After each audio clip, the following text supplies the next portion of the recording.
우리 같이 성경 말씀 봅니다. 누가복음 1장 5절부터 17절까지의 말씀입니다. 누가복음 1장 5절부터 17절까지의 말씀 같이 한번 살펴봅니다. 자, 다 찾으셨으면 성경을 보셔도 되고요, 자막을 보셔도 됩니다. 같이 한번 읽어보도록 하겠습니다. 천천히 같이 읽습니다. 시작. 유대왕 헤롯 때에 아비야 반열에 제사장 하나가 있으니 이름은 사가랴요, 그 아내는 아론의 자손이 이름은 엘리사벳이라. 이 두 사람이 하나님 앞에 의인이니 주의 모든 계명과 규례대로 흠이 없이 행하더라. 엘리사벳이 수태를 못하므로 저희가 무자하고 두 사람의 나이 많더라. 마침 사가랴가 그 반열의 차례대로 제사장의 직무를 하나님 앞에 행할세. 제사장의 전례를 따라 제비를 뽑아 주의 성소에 들어가 분향하고 모든 백성은 그 분향하는 시간에 밖에서 기도하더니 주의 사자가 저에게 나타나 향단 우편에 선지라. 사가랴가 보고 놀라며 무서워하니 천사가 일러 가로되 사가랴여 무서워 말라. 너의 간구함이 들린지라. 내 아내 엘리사벳이 내게 아들을 낳아주리니 그 이름을 요한이라 하라. 너도 기뻐하고 즐거워할 것이요 많은 사람도 그의 남을 기뻐하리니 이는 저가 주 앞에서 큰 자가 되며 포도주나 소주를 마시지 아니하며 모태로부터 성령의 충만함을 입어 이스라엘 자손을 주 곧 저희 하나님께로 많이 돌아오게 하겠음이니라. 저가 또 엘리야의 심령과 능력으로 주 앞에 앞서가서 아비의 마음을 자식에게 거스리는 자를 의인의 슬기에 돌아오게 하고 주를 위하여 세운 백성을 예비하리라. 아멘. 아멘. 세례 요한에 대해서 나눈 내용인데요. 자, 오늘도 제가 마이크를 좀 바꿨는데요. 어떻게 자연스러워 보이나요?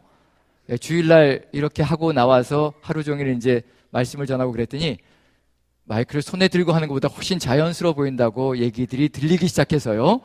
이게 자연스러워 보이시는 거구나. 왜냐하면 저는 그냥 평생을 계속해서 이 마이크를 손에 들고 살아왔던 삶인지라 저한테는 그게 자연스럽거든요. 그리고 이렇게 귀에 이렇게 꽂아서 마이크를 대면 저한테는 어떤 선입견이 있었느냐면요, 제 선입견인 거죠. 이렇게 하면 어디에서 봤던 장면이 똑같이 생각나느냐면요, 개그 콘서트나 코미디 빅리그나 개그맨들이 여기다 이렇게 달고 하는 것을 보고 이것만 여기다 입에다 대면 저도 개그 해야 될 것 같은 그런 선입견이 들어가서 이게 조금 꺼려지고 그랬는데, 또 여러분들이 자연스럽다고 하니까 저도 굽혀야 되겠죠.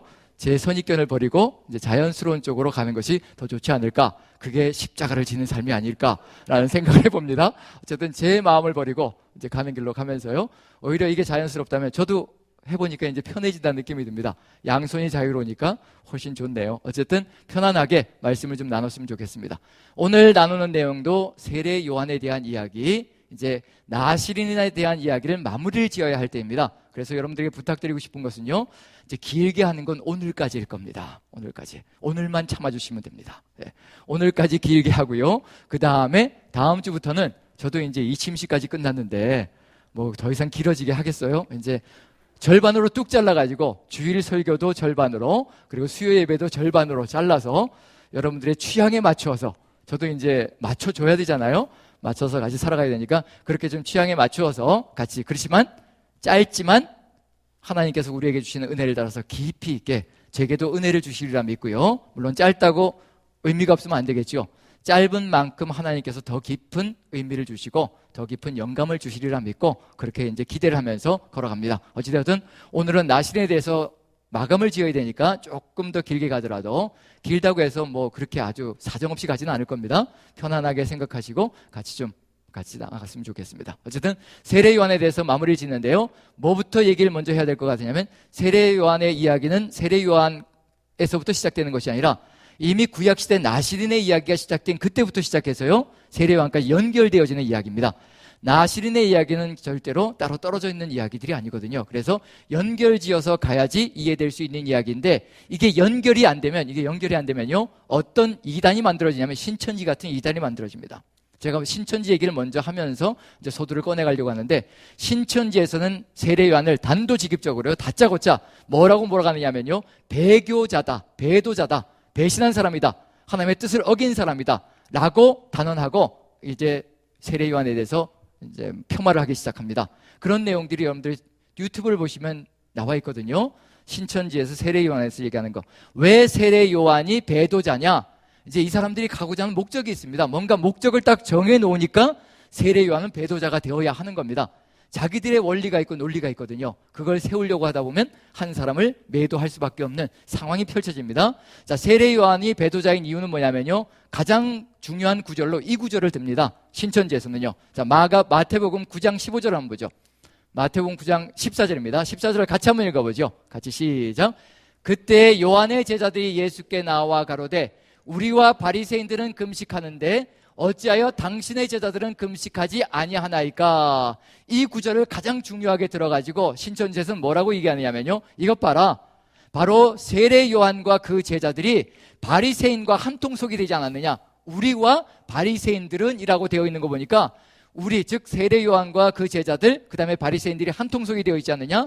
바리새인들은 예수님께서 외식하는 서기관과 바리새인들이요 화 있을진저라고 저주를 퍼부은 존재들이 아니냐. 하나님의 뜻을 따르지 않고 예수 그리스도에게 나오지 않고 그런 존재들이 아니냐. 그러니까 이러한 존재들과 한통속이 되어 있다는 얘기는 세례 요한도 역시 마찬가지고 그 제자들도 역시 마찬가지로 이와 같이 타락되어진 존재가 아니겠느냐. 그리고 나서 누구를 질책했다는 얘기냐면요, 우리와 바리새인들은 금식하는데 왜 당신과 제자들은 금식하지 않습니까? 라고 질책했다는 점에서 예수님께 나오는 것이 아니라, 예수님께 나와서 그 제자가 되는 것이 아니라 오히려 예수님을 질책하고 그렇게 바리새인들과 하나가 되어져서 이렇게 굴러가고 있다는 점에서 이미 세례 요한과 그 제자들은 배도자이다라고 이제 단언을 내리는 거죠. 하지만 여기서 우리가 반드시 생각해 봐야 될 건 뭐냐면요, 바리새인과 세례 요한의 제자들이 한통속이 되어 있는 건 절대 아니라는 겁니다. 우리도 따로, 그 다음에 바리새인들도 저기서 따로 유대의 전통을 따라서 금식을 이루어가면서 하나님의 뜻을 이루어가려고 애를 쓰는데, 전통을 지켜가려고 애를 쓰는데, 당신과 제자들은 왜 이 전통을 따라가지 않습니까? 그 얘기를 하는 것이지 우리와 바리새인들은 한편이 되었다라는 그런 얘기가 들어가 있는 게 아니라는 얘기거든요. 그런 점에서 이미 문제가 있고요. 그리고 왜 세례 요한이 예수님께 나오지 않았냐? 나오지 않았으니까 세례 요한이 예수님을 알아봤다면 예수님께 나와서 예수님의 제자가 되어야 되는 것이 아니냐. 그런데 나오지 않고 이렇게 따로 있다는 얘기는 이미 뭔가 잘못된 것이 아니냐, 그런 얘기를 하는데, 세례 요한은 예수님의 제자가 되기 위해서 이 땅에 온 존재가 아닙니다. 나시르는 그런 목적으로 온 존재가 아니거든요. 나시르는 선구자로 길을 예비하기 위해서 온 거고요. 길이 예비되어지고 그 사람이 소개되어지면 그 자리에서 역사에서 사라지는 사람이 바로 나시린입니다. 그 대표적인 인물이 누구냐면 사무엘 선지자죠.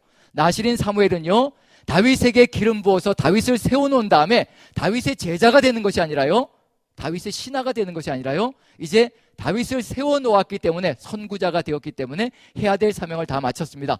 그래서 죽음으로 넘어가는 거고요, 이제 역사 속에서 사라지는 겁니다. 이게 누구의 사명이냐면 나신으로 서 있는 사람의 사명이라는 얘기거든요. 그래서 세례 요한도 누구를 소개하면 끝나는 거냐면, 사명이 끝나는 거냐면요, 예수 그리스도를 소개하면 사명이 끝나는 겁니다. 그래서 예수님께서도 분명히 뭐라고 얘기하시냐면요, 세례 요한에 대해서 배도자다, 잘못 걸어갔다라는 얘기를 하신 적이 없습니다. 여자가 낳은 자 중에서 가장 큰 자가 바로 세례 요한이라고 얘기합니다. 그 얘기는 뭐냐면요, 구약의 마지막 인물인데, 구약의 마지막 인물이면서요, 구약의 모든 인물들이 예수 그리스도 메시아의 길을 예비하고 예언은 했지만 누구는 보지 못했느냐면요, 메시아는 보지 못한 안타까운 삶을 살아갔거든요. 그런데 세례 요한은 구약의 마지막 인물이면서도요, 누구를 보았느냐면요, 자기가 소개하고 예언한 메시아를 보았다는 얘기입니다.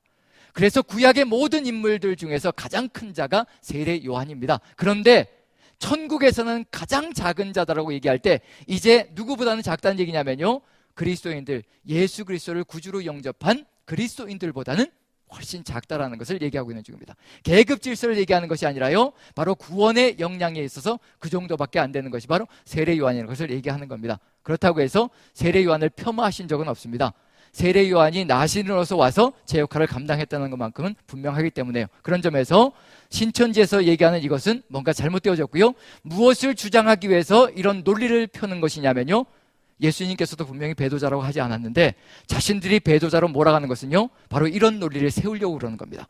누군가를 이미 세우려고 목적이 들어가 있거든요. 그 인물을 세우기 위해서는 세례 요한은 배도자가 되어줘야 합니다. 그게 그들의 논리거든요. 한번 도표를 한번 보시죠. 이런 논리를 세우려고 이제 신천지의 유튜브를 보시면요, 마지막에 이 사람을 세우려고 할 겁니다. 제가 본 유튜브도 바로 그 목적이었거든요.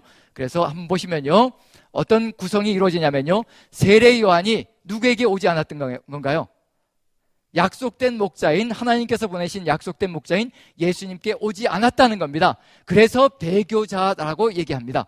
그럼 이 논리를 가지고 어디로 연결시켜 가느냐면요, 이걸 설명하기 위해서, 이걸 주장하려고 바로 이 얘기를 하는 겁니다. 그게 뭐냐면, 이 시대의 목회자들이 누구에게 나오지 않는 건가요? 약속된 목자인 누구에게 나오지 않는 거예요? 이만희에게 나오지 않는다는 겁니다. 그래서 뭐란 얘기예요? 그래서 모든 교회들은 다 배도자들이고, 그 목회자들의 뒤를 따라가는 사람들은 악인들이라고 주장하고 있다는 얘기거든요. 이게 신천지에서 주장하는 겁니다. 이런 논리를 주장하려고 하다 보니까 누구는 배교자가 되어줘야 되는 건가요? 세례 요한은 배도자가 되어줘야 되는 겁니다. 자기들의 논리의 구성에 맞추기 위해서.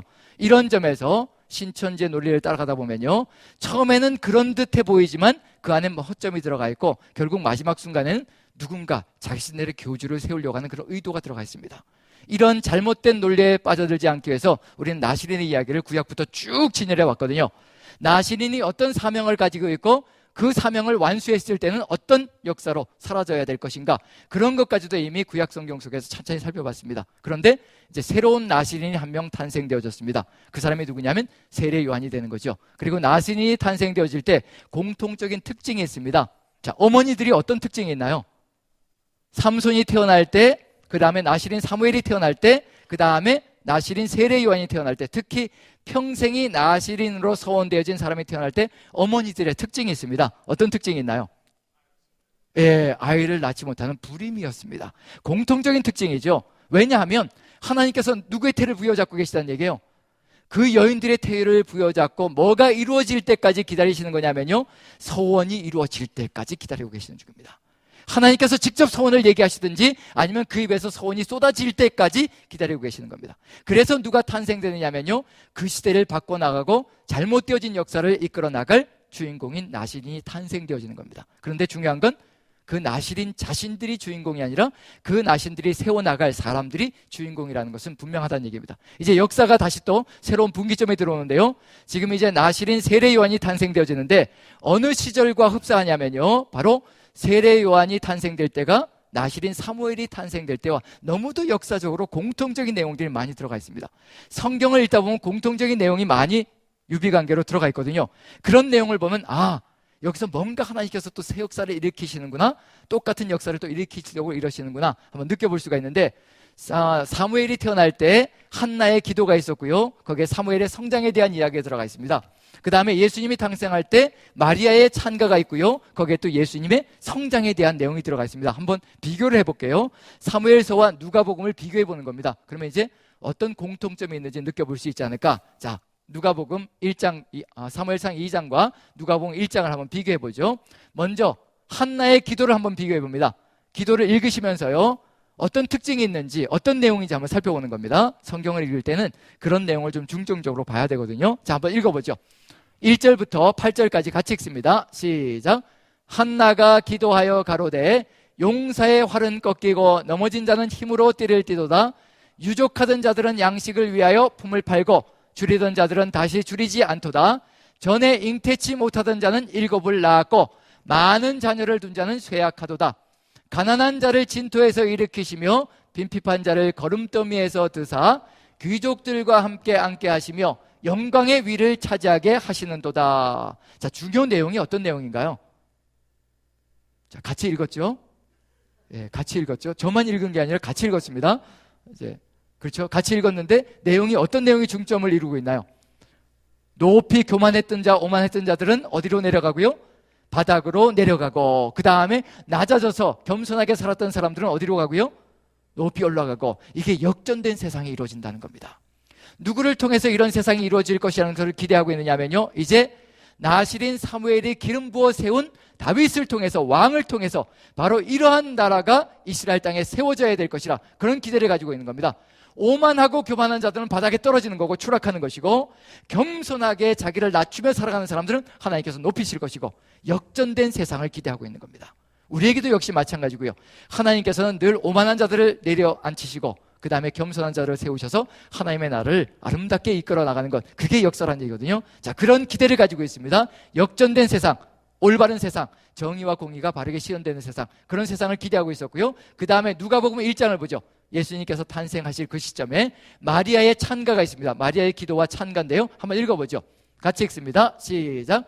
마리아가 가로되 내 영혼이 주를 찬양하며 그 계집종의 비천함을 돌아보셨습니다. 보라, 이제 후로는 만세 나를 복이 있다 일컬으리로다.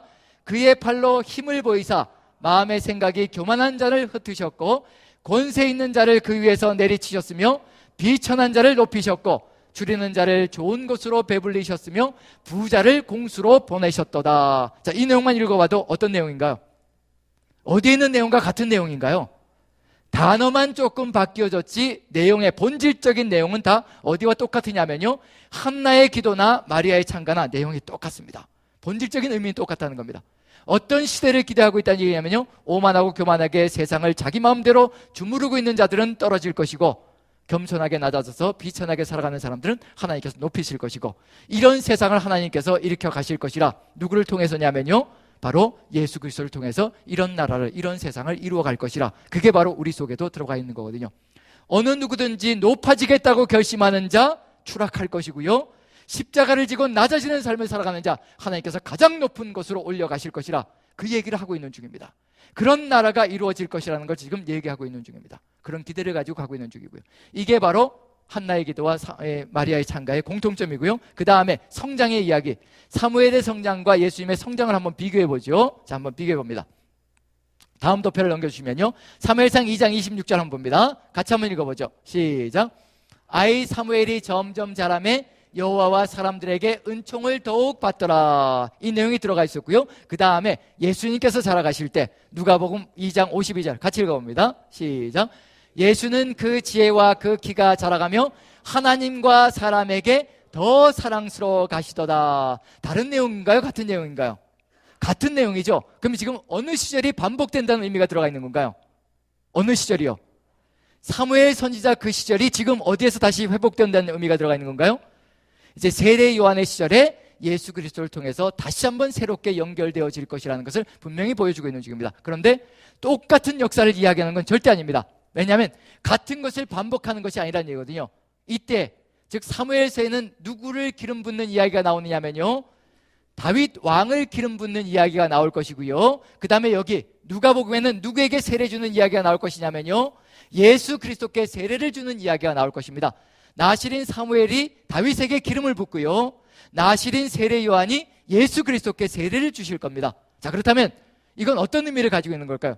똑같은 나라를 만들기 위해서 이런 일이 벌어지는 걸까요? 아니면 다른 나라를 만들기 위해서 이런 일이 벌어지고 있는 중일까요? 그걸 한번 고민해 봐야 되겠죠. 똑같은 나라 정도가 아니라 다윗에서 누구에게로 바뀌는 건가요? 예수 그리스도로 바뀌는 거죠.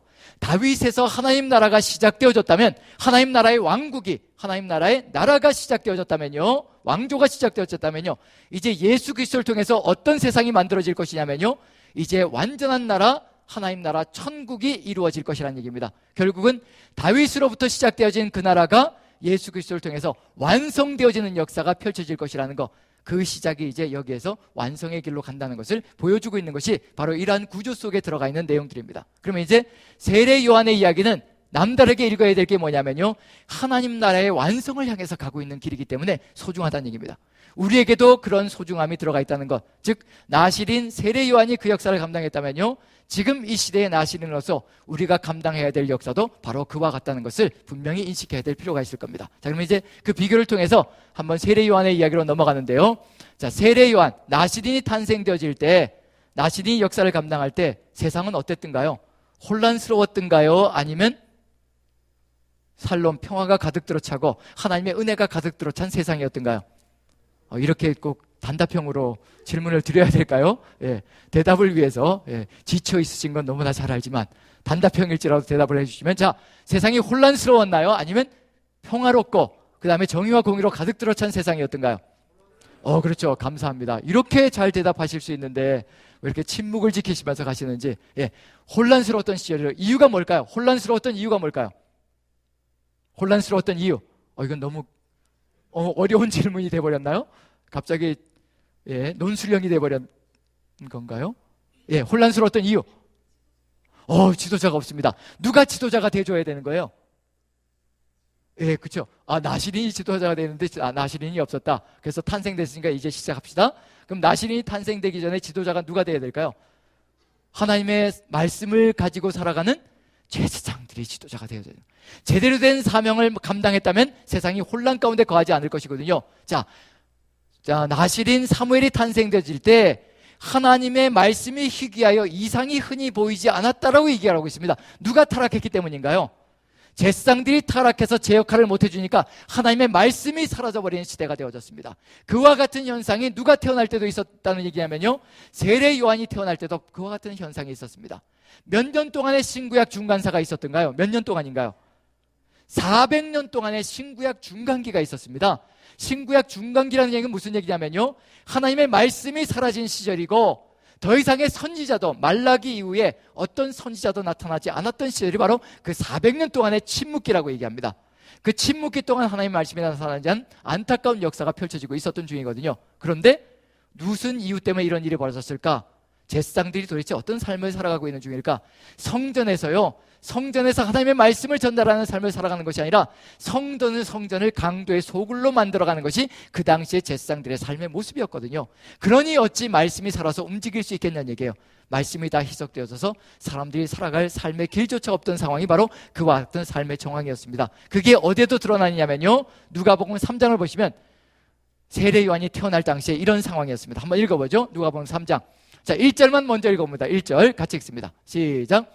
디베리오 가이사가 위에 있은 지 15세 곧 본디오 빌라도가 유대의 총독으로, 헤롯이 갈릴리의 분봉왕으로, 그 동생 빌립이 이드레와 드라고니 지방의 분봉왕으로, 루사니아가 아빌레네의 분봉왕으로, 이렇게 로마 황제 이름이 들어가 있고요, 세상을 통치한다고 믿어졌던 로마 황제 이름이 들어가 있고요, 디베리오 가이사가 들어가 있는 거죠. 디베리오는 성경에는 디베리오라고 되어 있다면 세계사 속에서는 뭐라고 이름 붙이냐면요, 티베리우스라고 이름 붙입니다. 누구 다음에 황제가 된 사람인가요? 누구 다음인가요? 이게 성경도 모르고 이런 건 아닌 거죠. 예, 세계사도 이러면 곤란합니다. 왜냐하면 성경 속에는 뭐가 다 들어가 있냐면요, 세계사가 다 들어가 있습니다. 그 당시에 세계의 모든 역사가 다 들어가 있습니다. 지금 티베리우스가 2대 황제입니다. 누구 다음이냐면요, 1대 황제가 아우구스투스죠. 그렇죠. 신성이라고, 신의 별이라고 이름 붙여진, 즉 신의 아들이라고 이름 붙여진 아우구스투스가 1대 황제고요, 그 다음에 2대 황제가 티베리우스입니다. 그 티베리우스가 성경에서는 디베리오라고 이름을 붙여주고 있습니다. 그래서 디베리오 가이사가, 티베리우스가 온 세상을 통치하고 있는 상황이었습니다. 그럼 누구에게 하나님의 말씀이 주어져야 될까요? 세상을 통치하는 사람에게 주어져야 될까요? 아니면 비천한 사람에게 주어져야 될까요? 비천한 사람에게, 세상을 통치하는 사람에게 하나님의 말씀이 주어진다면 그 말씀이 얼마나 위력적으로 세상에 전파될 것인가. 그런데 그 사람들은 하나님의 말씀을 기대하지도 않고요, 그 말씀 따라 살고 싶은 생각도 없습니다. 그렇기 때문에 그 사람들에게 말씀이 임하지 않습니다. 그리고 유대 땅을 다스리고 있는, 즉 이스라엘 땅을 다스리고 있는 존재가 누구냐면 유대 지역은 총독 본디오 빌라도가 다스리고 있고요, 그 다음에 헤롯이 갈릴리 지방을, 그 다음에 그 동생 빌립이 이드레와 드라고니 지방을, 그 다음에 루사니아가 아빌레네 분봉왕으로 다스리고 있는데, 이 사람들에게 하나님의 말씀이 임하는 게 아니란 얘기거든요. 세상을 통치한다고 호령하고 있는데 어느 누구도 하나님의 말씀을 전달하는 존재가 되지 못합니다. 그럼 이제 누가 하나님의 말씀을 전달해야 될까요? 성전에서 봉직하는 누구여야 될까요? 대제사장이 그 말씀을 따라가야 되겠죠. 그래서 2절에 보시면요, 이제 대제사장이 나옵니다. 전반부는 한번 읽어보죠. 같이 읽습니다. 시작. 안나스와 가야바가 대제사장으로 있을 때, 여기까지만 읽어보죠. 안나스하고 누가 대제사장으로 있다고 얘기하고 있나요? 안나스와 가야바. 안나스와 가야바. 대제사장은 한 명인가요? 두 명인가요? 보통 대제사장은 한 명인가요? 두 명인가요? 한 명이죠. 근데 지금 누가 대제사장이라고 얘기하고 있나요? 안나스와 가야바가 대제사장으로 있을 때라고 얘기하고 있습니다. 그 얘기면 한 명이란 얘기인가요? 두 명이란 얘기인가요? 지금 두 명이 대제사장이란 얘기예요. 안나스는 가야바의 장인 어른입니다. 장인 어른께서 자기의 대제사장직을 고수하기 위해서 누구에게 물려주는 거예요? 자기 사위에게 물려주는 거죠. 그러면 이제 우리 대한민국에서도 세습이라는 게 있죠. 세습을 왜 할까요? 세습을 하는 이유가 뭘까요? 그래도 우리 남산교회는 세습이 아니어서 자신 있게 얘기할 수 있는 겁니다. 자, 세습은 왜 할까요? 세습은 누구에게 하나요? 전혀 모르는 저 같은 사람에게 하나요? 아니면 가족 중에 한 명에게 하는 건가요? 그렇죠. 아들 중에 한 명이라든가 아들 중에 없으면 또 누구에게? 사위 중에, 사위도 없으면 또 이제 조카라든가 이렇게 목회자 중에 이렇게 한 명을 하는 거죠. 이유는 뭘까요? 이유는? 예? 뭘 휘두르기 위해서요? 예, 권력을 계속해서 휘두르기 위해서. 그래서 세습되어진 교회들을 보면 이제 세습을 해준 그 아버지도 아들도 같이 강단에 서서 계속해서 동일하게 이제 설교를 하는 그런 내용들이 들어가 있습니다. 그걸 놓고 싶지 않은 마음이 들어가 있는 거죠. 가야바, 안나스와 가야바도 역시 마찬가지로 대제사장으로 들어가 있는데 무엇을 유지하기 위한 그런 목적이 다 들어가 있냐면요, 자기들의 권력과 권위를 유지하고 싶은 그런 욕심들이 이 안에 가득 들어차 있다는 것을 느껴볼 수가 있습니다. 하나님의 말씀이 주어질까요? 주어지지 않을까요? 그런 인간적인 욕망을 가지고 가는 사람들에게는 하나님의 말씀이 주어지지 않습니다. 누구에게 임하느냐 하면요, 2절 한번 같이 읽어보죠. 2절 처음부터 끝까지 읽어봅니다. 같이 시작. 안나스와 가야바가 대제사장으로 있을 때 하나님의 말씀이 빈들에서 사가랴의 아들 요한에게 임한지라. 누구에게 임했다라고 되어 있나요? 드디어 400년의 침묵을 깨고요, 하나님의 말씀이 울려 퍼지기 시작합니다. 그런데 성전에서 하나님의 말씀이 울려 퍼지는 것이 아니라요, 어디에서 하나님의 말씀이 울려 퍼지냐면 빈들, 광야, 사막에서 하나님의 말씀이 울려 퍼집니다.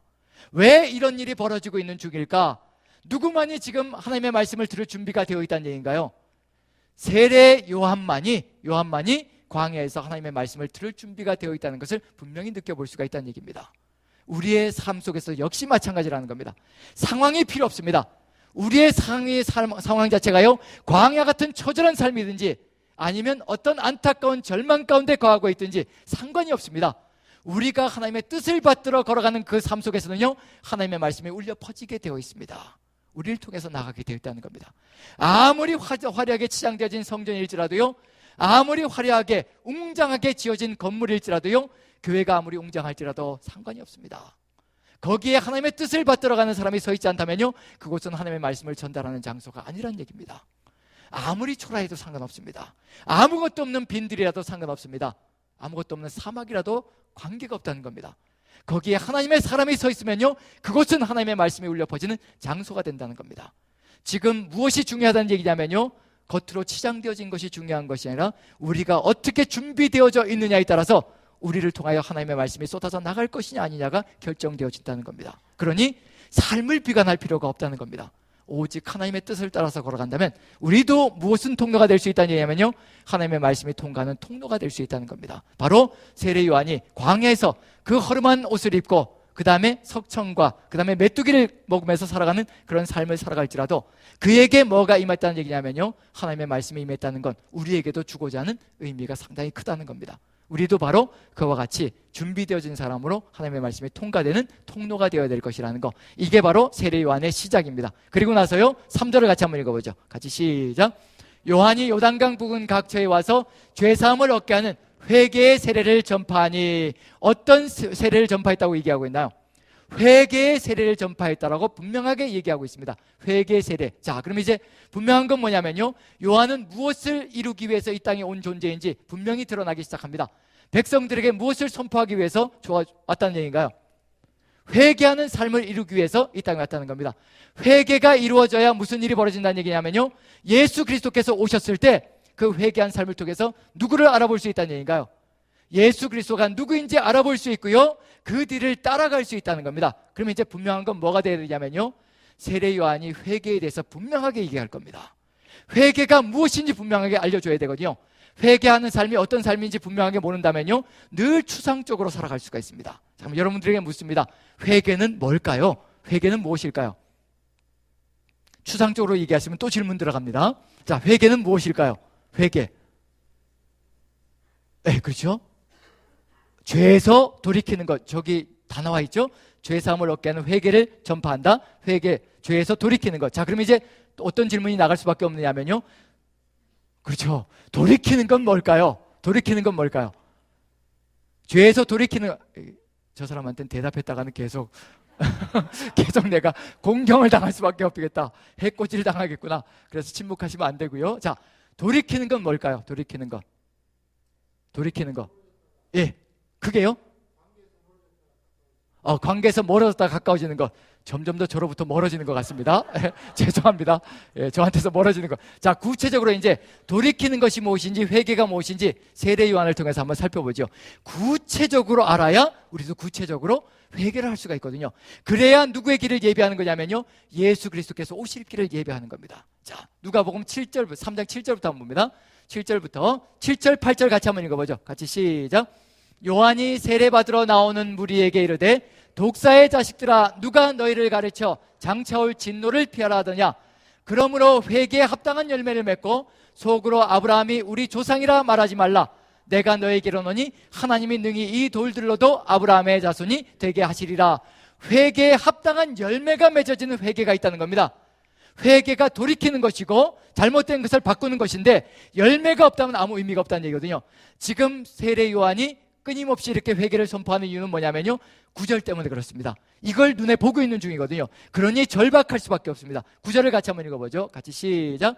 이미 도끼가 나무 뿌리에 놓였으니 좋은 열매 맺지 아니하는 나무마다 찍혀 불에 던지우리라. 도끼가 나무 뿌리에 놓였다라고 얘기를 하고 있습니다. 이제 곧 찍어서 어디에 던져진다는 얘기냐면요, 불 속에 던져진다는 겁니다. 그게 지금 눈에 보인다는 얘기거든요. 그러니 지금 회개하지 않으면, 지금 돌이키지 않으면요, 이제 영원한 벌 속으로, 영벌 속으로 들어가고 만다는 것을 세례 요한은 느끼고 있고 깨닫고 있다는 얘기입니다. 그러니 목소리를 외치지 않을 수가 없고요, 광야로 나가서 외치는 소리가 될 수밖에 없는 이유가 바로 거기에 있다는 겁니다. 이제 여기에서 회개하지 않는다면, 돌이키지 않는다면요, 메시아가 왔을 때 알아보지 못할 것이고요, 예수 그리스도를 알아보지 못한다면요, 그 뒤를 따라갈 수도 없다는 얘기거든요. 따라가지 못한다면 거기에서 이제 모든 것이 끝장나버리고 죽음의 길로 간다는 얘기입니다. 모든 것이 끝장나는 길이 바로 눈앞에 놓여져 있는데 어찌 입술을 닫을 수가 있겠냐는 얘기입니다. 입을 열어 외치는 이유는 도끼가 나무 뿌리에 놓여져 있고 곧 종말이 오고 끝이, 인생의 끝이 온다는 것을 보았기 때문에 외치지 않을 수가 없습니다. 그래서 회개를 선포하는데요, 바로 이와 같이 회개하라고 선포합니다. 10절 11절 먼저 무리에게 선포합니다. 같이 한번 읽어보죠. 10절 11절 같이 시작. 무리가 물어 가로되 그러하면 우리가 무엇을 하리이까? 대답하여 가로되 옷 2벌 있는 자는 옷 없는 자에게 나눠줄 것이요 먹을 것이 있는 자도 그렇게 할 것이니라 하고. 자, 첫 번째로 무리들이, 사람들이 물어봅니다. 어떻게 하는 것이 회개하는 것이고 돌이키는 것입니까? 그렇게 물어봤더니 세례 요한이 이런 즉답을 내리는 겁니다. 뭐라고 대답하느냐면요, 옷 2벌 있는 자는 옷 없는 자에게 나눠주고 먹을 것이 그렇게 있는 자도 그렇게 할 것이니라. 자, 그럼 이제 우리는 회개해야 될 것이 많을까요? 적을까요? 오늘도 수요예배 오기 위해서 장롱문을 딱 열었는데 어떤 현상이 벌어졌나요? 장롱문을 확 열었는데 안 열으셨나요? 걸려있는 거 그냥 입고 오셨나요? 장롱문을 열었는데 장롱 안에 옷이 가득 들어차 있죠. 그런데 입술에서 나가는 말은 입고 갈 것이 왜 이렇게 없는 거지? 이제 이런 말이 확 쏟아져 나가는 거죠. 왜 이렇게 입을 게 없는 거야? 라고 이제 뭘 하나 사야 되겠다는 그런 생각이 불현듯 들어오는 거죠. 장롱 속에 옷은 가득 들어차 있는데 걸려있는 것도 모자라가지고 걸 수도 없어가지고 밑에다 쌓아놓은 것도 꽤 많죠. 그렇게 많은 옷이 걸려져 있고 쌓여져 있는데도 불구하고 오늘 입을 옷이 없네라고 살아가는 것이 우리의 삶의 모습이라는 얘기입니다. 그런 삶에서 돌이켜야 된다는 것이 바로 세례 요한이 얘기해주고 있는 삶의 방식이거든요. 뭐냐면 정말 1년 중에 살아가며 봄, 여름, 가을, 겨울 사시사철을 걸어가며 한 번도 입지 않았던 옷, 2년, 3년 지나서 한 번도 입지 않았던 옷들은, 살 빠지면 입을 거야 라고 놔뒀던 옷들은 그래도 이제 정리해서 어디로 가야 된다는 얘기인가요? 다른 사람들이 그 길로 가야 된다. 좋습니다. 그 길로 가면 영수증을 끊어주실 겁니다. 그걸 가지고 세금 환급도 받을 수가 있다고 얘기합니다. 이거 광고가 돼버리네요. 어쨌든 이렇게 해서 그들의 기증하기도 하고요, 그러면서 좋은 일도 하고 또 세금 환급도 받고 여러 가지 일거양득이 벌어지는 거죠. 그런 점에서 우리의 삶 속에서 회개해야 될 것이 상당히 많다는 의미가 들어가 있습니다. 구체적으로 보여주고 있는 중입니다. 물론 그 당시에는 옷이 많지 않은 상황이었기 때문에 2벌 옷을 얘기하지만 우리 시대는 이제 100벌 옷이 있다면, 10벌 옷이 있다면 이제 그렇게 해야 된다라고 얘기하는 것이 아마 우리의 삶이 아닐까. 그리고 좀 더 검소하게 있는 것을 족한 줄로 알고 더 이상 모으지 않고 쌓아가지 않고 살아가는 것, 그런 것들이 우리의 삶 속에서 이제 변화가 될 수가 있겠죠. 왜냐하면요, 이런 것이 회개가 되는 이유는 뭐냐면요, 이러한 삶, 단순한 삶이 이루어질 때, 누가 오셨을 때 영접할 수 있다는 얘기냐면요, 예수 그리스도께서 오셨을 때 십자가에 대해서 이야기할 때요, 낮아지고 섬기고 그리고 나누고 네가 가진 모든 것을 다 팔아서 가난한 자들에게 나눠주고 너는 나를 따르라는 십자가의 길을 이야기하실 때 우리가 과감하게 우리의 것을 내려놓고 예수님의 뒤를 따라갈 수 있는 길이 열려질 수 있다는 겁니다. 그 회개가 선행되지 않으면요, 절대 예수님께서 그 말씀하실 때 우리는 따라갈 수가 없습니다. 왜냐면요, 가진 것이 너무 많으니까 이걸 짊어지고 따라갈 수가 없으니 그 자서 멈출 수밖에 없는 거죠. 쫓아갈 수가 없거든요. 그 무거운 걸 지고 쫓아가다가 정말 말 그대로 지쳐서 쓰러질 수밖에 없습니다. 그래서 이런 이야기, 이런 회개가 준비되어져야 된다는 겁니다. 누구를 알아보기 위해서냐면요, 예수님을 알아보기 위해서도 그렇고 예수 그리스도께서 걸어가시는 그 십자가의 길을 같이 걸어가기 위해서는 우리가 이런 회개로 준비되어져야 된다는 거, 이런 돌이키는 삶이 이루어져야 된다는 거, 그걸 얘기하고 있는 중입니다. 구체적으로 준비시켜 놓는 겁니다. 그 다음에 무리에게는 이렇게 얘기했고요, 그 다음에 또 세리들이 나오고요, 군병들이 나옵니다. 구체적으로 얘기합니다. 같이 한번 읽어보죠. 그 다음 절입니다. 12절부터요. 자, 같이 세리 먼저 읽어보죠. 12절 13절 같이 읽습니다. 시작.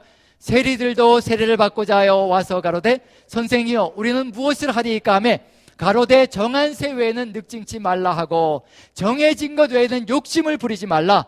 왜냐하면 로마에서 정해준 것, 그것을 정해서 내고 너희들은 거기서 녹을 받고, 그런데 그 당시에 세리들은 정해준 것보다 더 많이 걷어가지고요, 더 많이 거둔 것들은 자기들이 착복을 했습니다. 그리고 로마의 세금을 주고 내고 그 다음에 또 자기들은 녹을 받고, 이런 일들이 벌어졌거든요. 그래서 세리들이 엄청난 부자가 되어갔던 것이 그 당시의 상황들입니다. 그러한 삶을 완전히 끊어내고 정한 것 외에는 절대로 받지 않는 단순한 삶을 살아가야 될 것이라, 그리고 정의롭고 공의로운 삶을 살아갈 것이라, 그걸 얘기하고 있고요. 14절 군병들 한번 보죠. 같이 읽습니다. 시작.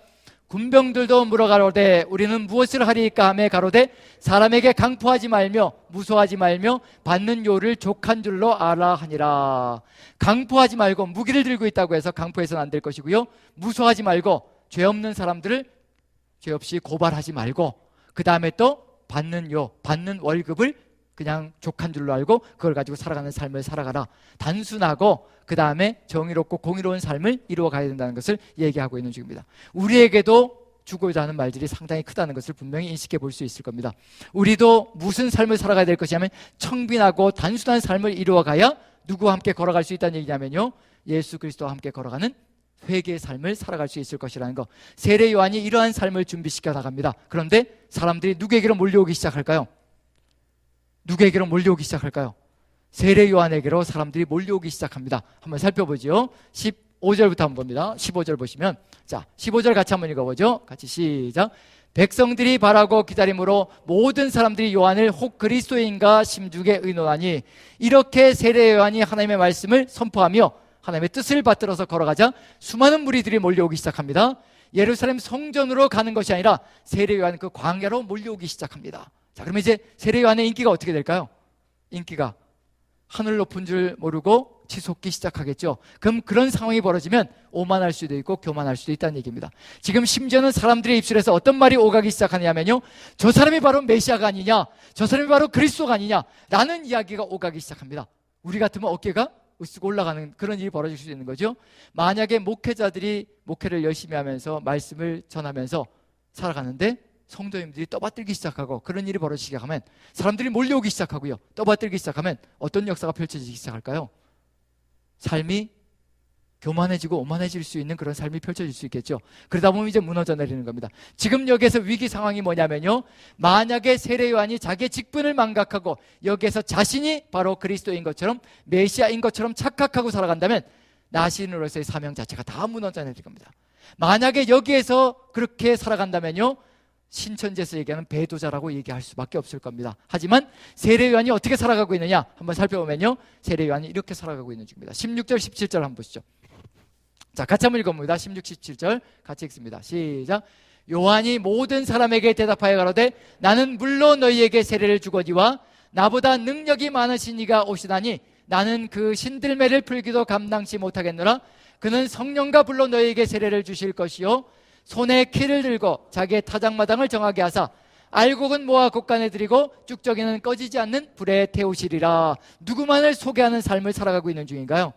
내가 아니라 나에게 초점을 맞추지 말라, 나에게 손을 들지 말라. 누구시란 얘기냐면요, 나는 물로 세례를 줄 뿐이고 회개를 선포하는 자일 뿐이고 내 뒤에 오시는 이가 있는데 나는 그의 신반을 끈을 풀기도 감당하지 못하는 존재라. 그리고 그는 무엇으로 세례를 준다고 얘기하고 있나요?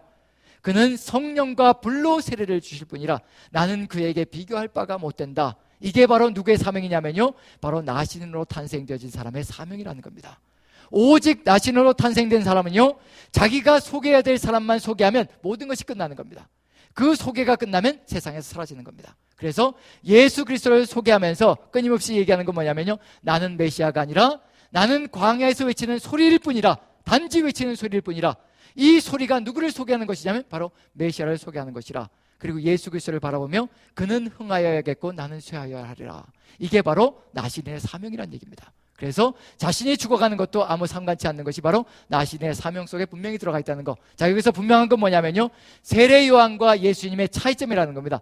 세례 요한은 물로 세례를 주는 것이고요, 예수님은 무엇으로 세례를 준다고 되어 있나요? 성령과 불로 세례를 준다고 되어 있습니다. 이건 뭐 비교할 수조차 없는 겁니다. 그저 육체적인 세례일 뿐이고요, 세례 요한이 주는 것은요, 예수님이 주시는 건 성령과 불로 세례를 주는 것인데, 그건 무엇을 의미하는 것인가? 우리의 구원을 주시는 분이라는 것을 얘기하고 있는 중입니다. 자기는 절대로 구원을 가져올 수 없는 존재이고 단지 구원을 연결시키는 존재일 수밖에 없고 예수 그리스도만이 구원을 주는 유일한 존재이시라, 그분을 소개하고 있는 중입니다. 자, 그럼 이제 무엇을 가지고 구원을 주는 분이라는 것을 얘기할 수밖에 없느냐면요, 성령 세례를 준다. 언제 성령 세례가 이루어질까요? 우리에게, 우리의 삶 속에 성령 세례가 이루어지는 것. 성령 세례는 뭐냐면요, 성령께서 우리 안에 내주하시는 겁니다. 오순절 성령 강림 때요, 성령이 우리 안에 내주하시는 겁니다. 그게 바로 성령 세례입니다. 자, 언제 성령 세례가 이루어질 수 있을까요? 성령 세례가 이루어지는 때, 회개에서 뭐가 사라져야 되는 거예요? 우리의 죄가 다 사라져야 되는 거죠. 우리의 죄가 사라지기 위해서는 누가 십자가를 지실 수밖에 없는 건가요? 예수님께서 십자가를 지실 수밖에 없는 겁니다. 결국 무슨 얘기냐면요, 성령과 불로 세례를 주신다는 얘기는 뭐냐면요, 우리를 위해서 십자가에 달리실 것이고 십자가의 구속을 통해서 우리에게 죄를 모두 사하여 주실 것이고, 그 죄가 사함받는 그 순간에 이제 성령께서 우리에게 임재하시는 역사가 펼쳐질 것이라. 자, 그러면 구약 성경 속에는 성령께서 임재하셨던가요? 임재하지 않으셨던가요? 자, 구약 성경 속에서는 성령께서 임재하셨던가요? 임재하지 않으셨던가요? 전혀 안 했나요? 자, 다윗이 기름 부음을 받을 때 성령의 감동되었다라고 얘기가 되어져 있고요, 그 다음에 사사들이 사명을 감당할 때 성령께서 임하셨다, 성령께서 임하셨다라고 되어 있죠. 온니엘부터 시작해서 에훗도 그렇고 그 다음에 기드온도 그렇고 성령께서 임하셨다. 그리고 에스겔도 성령의 역사로 바벨론에서 예루살렘으로 옮겨져가는 역사가 펼쳐지는 거죠. 누가 역사하셨다는 얘기인가요? 성령께서 역사하셨죠. 그런데 구약 성경의 성령의 역사와 신약 성경의 성령의 역사의 차이점이 뭘까요? 매개체가 다르다. 용감하게 얘기해 주셨는데 매개체가 다르다, 무슨 뜻일까요? 매개체가 다르다. 직접 임재하셨고, 어디에서는요?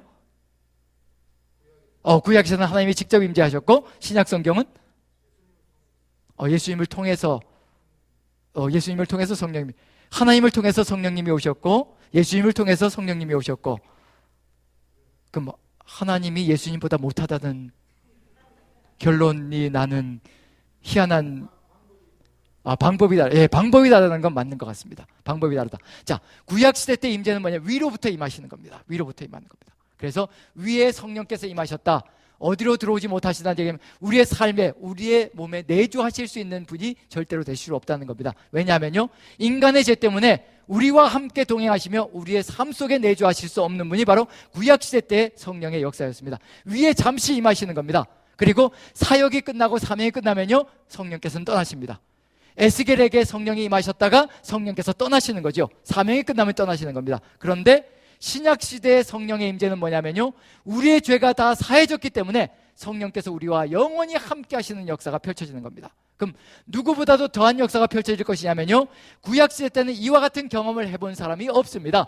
우리가 지금 성령의 임재를 가지고 살아가는 이 삶 같은 삶을요, 구약 성경의 어떤 인물도 경험해 본 바가 없습니다. 모세에게 하나님께서 함께 하셨지만요, 모세는 위에서 임해서 하나님께서 역사하시며 이끌어 가셨던 삶이거든요. 그게 모세의 역사였습니다. 그런데 우리에게는 성령께서 내주하셔서 우리의 삶을 이끌어 가십니다. 누가 더 위대한 인물일까요? 모세가 위대한 인물일까요? 우리가 더 위대한 인물일까요? 누가 더 위대한 인물일까요? 우리가 더 위대한 인물입니다. 그게 성령의 역사라는 겁니다. 오순절 성령 강림은 그 정도로 위력적인 역사가 우리에게 펼쳐지고 있다는 겁니다. 그런데 우리가 모세만도 못한 삶을 살아가고 있다면요, 우리는 성령의 역사를 지금 소멸하고 있는 중입니다. 성령의 역사를 제대로 이해하지도 못하고 살아가고 있는 중이라는 것이 바로 우리의 안타까운 역사일 수 있다는 겁니다. 구약시대의 그 어떤 인물보다 위대해야 되는 것이 우리의 삶의 모습이 되어야 된다는 얘기거든요. 왜냐하면 성령께서 임재하셔서 우리를 이끌고 가시기 때문에 그런 역사가 우리에게 분명히 있다는 것을 인식해야 될 필요가 있습니다. 성령과 불로 세례를 준다. 그 얘기는 뭐냐면요, 예수 그리스도께서 우리의 죄를 완전히 사하시고 우리의 삶을 뒤바꾸셔서 성령으로 내주하시는 존재가 되게 만들어 가신다. 그게 바로 세례 요한은 절대 흉내도 낼 수 없고요, 예수님만이 하실 수 있는 일이다. 그래서 세례 요한이 예수님을 소개할 때 이렇게 소개합니다. 요한복음을 보시면요, 요한복음 1장 29절을 보시면요, 29절 같이 한번 읽어보죠. 29절만 읽습니다. 시작. 이튿날 요한이 예수께서 자기에게 나오심을 보고 가로되 보라, 세상 죄를 지고 가는 하나님의 어린 양이로다. 뭐라고 소개하고 있나요? 예수님을요. 분명히 누가복음 속에서 뭐라고 되어 있냐면요, 성령과 불로 세례를 주는 분이다라고 소개를 했거든요. 그런데 요한복음에서 뭐라고 되어 있냐면요, 뭐를 지고 가신다고요? 세상 죄를 지고 가는 하나님의 어린 양이시라. 무엇을 하기 위해서 반드시 이게 필요하냐면요, 성령과 불로 우리에게 세례를 주시기 위해서 우리의 죄를 일소하셔야 되고요, 죄를 깨끗하게 씻어내셔야 우리에게 성령과 불로 내주하실 수 있다는 얘기입니다. 그게 바로 이제 세례 요한의 입술을 통해서 증거되어지고 있는 얘기입니다. 그럼 예수님은 우리의 구원자가 되신다는 것을 분명히 얘기하고 있는 중이거든요. 자, 그리고 나서요, 30절부터 33절까지 34절까지 읽는데요, 어떤 내용이 들어가 있냐면요, 자신이 예수님께 세례를 주는 이유가 뭔지를 설명하고 있습니다. 세례 요한이 예수님께 세례를 주는 이유는 자기가 예수님보다 더 높기 때문이 아니라, 자기가 6개월을 먼저 태어났기 때문에 예수님께 세례를 주는 것이 아니라 하나님께서 명령을 내리셨는데 바로 예수님을 세상에 드러나게 하기 위해서 세례를 주는 것이라. 한번 읽어봅니다. 30절부터 34절까지 같이 읽어보죠. 시작.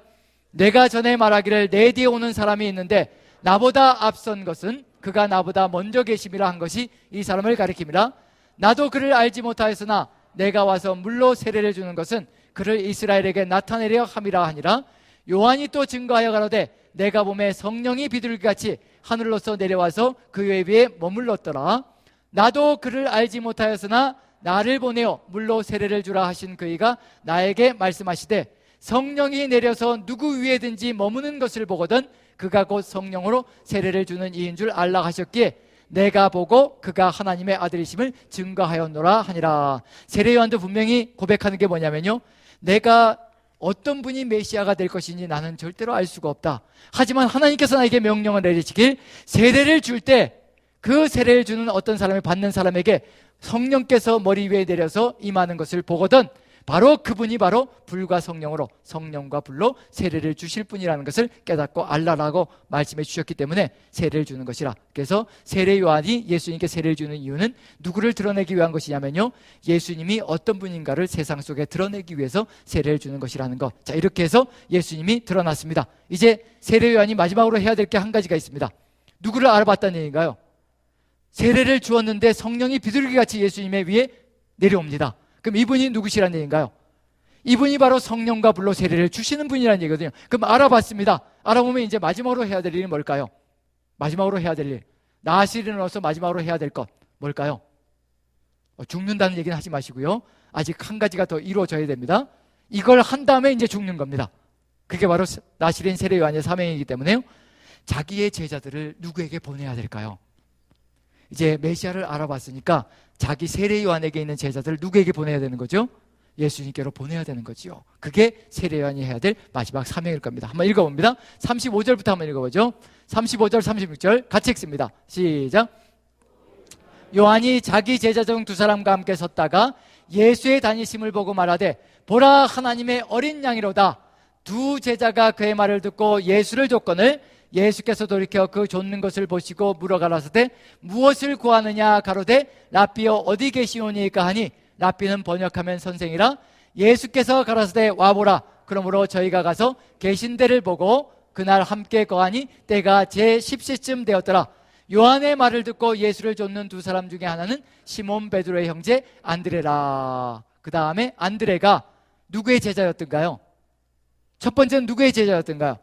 야, 세례 요한의 제자였어요. 근데 세례 요한이 보라, 세상 죄를 가지고 가는 하나님의 어린 양이다 라고 메시아를 소개했거든요. 그랬더니 세례 요한의 제자가 이제 예수님의 제자로 돌변하고요, 그런 일이 벌어지기 시작합니다. 그럼 결국 우리에게도 주어진 사명은 뭐란 얘기냐면요, 초점을 절대로 우리에게 맞춰서는 안 된다는 겁니다. 오직 누구에게요? 방향을 전체적으로 끊임없이 하나님께로, 예수 그리스도께로 끊임없이 방향을 맞춰 나가는 것, 그게 바로 이 시대의 나신으로 서 있는 우리의 사명이라는 얘기입니다. 자, 이와 같이 세례 요한이 살아갔다면 그러면 세례 요한은 배도자인가요? 아니면 제대로 된 사명을 감당한 나시린인가요? 어느 쪽일까요? 네, 나시린이죠. 나시린의 사명을 이렇게 감당하고 자신의 제자들까지 누구에게 보내느냐면요, 예수님께 보내고 사명이 완수되어진 다음에 이제 죽음으로 끝이 나는 것이 바로 세례 요한의 삶이었다는 겁니다. 이 사람을 통해서 뭐가 예비되어졌느냐면요, 오직 예수 그리스도만 소개하고 예수님께만 모든 것을 초점을 맞추고 예수님의 길을 예비하며 회개가 무엇인지를 분명하게 알려주고 살아갔던 삶이 나시린 세례 요한의 삶이었습니다. 그렇다면 지금 이 시대 예수 그리스도의 오실 길을 준비하는 우리의 삶, 어떤 길을 걸어가야 될 것인가 한번 생각해 봐야 될 필요가 있지 않겠습니까?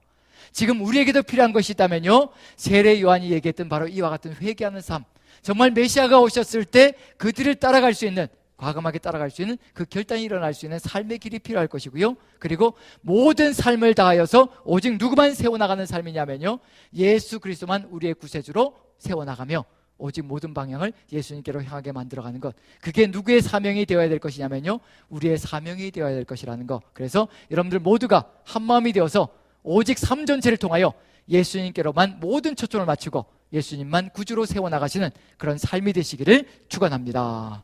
기도하겠습니다. 사랑의 하나님, 나시린 세례 요한이 예수 그리스도를 소개하고 주님이 메시아이심을 고백하며 나아가는 삶에 성공적으로 그 사명을 성취했음을 봅니다. 우리의 삶을 통하여서도 하나님, 주님 오실 길이 예비되어질 수 있도록 도와주시옵소서. 우리가 수요일마다 예배가 끝날 때마다 외칩니다. 마라나타라고, 주 예수여 오시옵소서라고, 지금 당장 오셔도 괜찮습니다라고 우리가 고백하며 나아갑니다. 우리가 진실로 회개되어진 삶, 회개하는 삶이 이루어져 있는지 한번 돌아보게 도와주시옵소서. 그 돌아보는 삶을 통하여서 우리가 진실로 주님 오실 길을 예배하고 있는 존재인가를 깨닫게 도와주시고, 우리가 삶을 통하여서 주님 오실 길 최선을 다하여 준비해 나가는 사명자들로 서게 도와주시옵소서. 주님께서 함께 하시지 않으시면 이 땅 위에서 어떻게 무너질지 모르오니 주님께서 함께하여 주시고 예수님만 바라보는 삶을 통하여서 오직 주님 오실 길 최선을 다하여 준비하는 우리 모두가 될 수 있도록 은혜를 더하여 주시옵소서. 감사드리며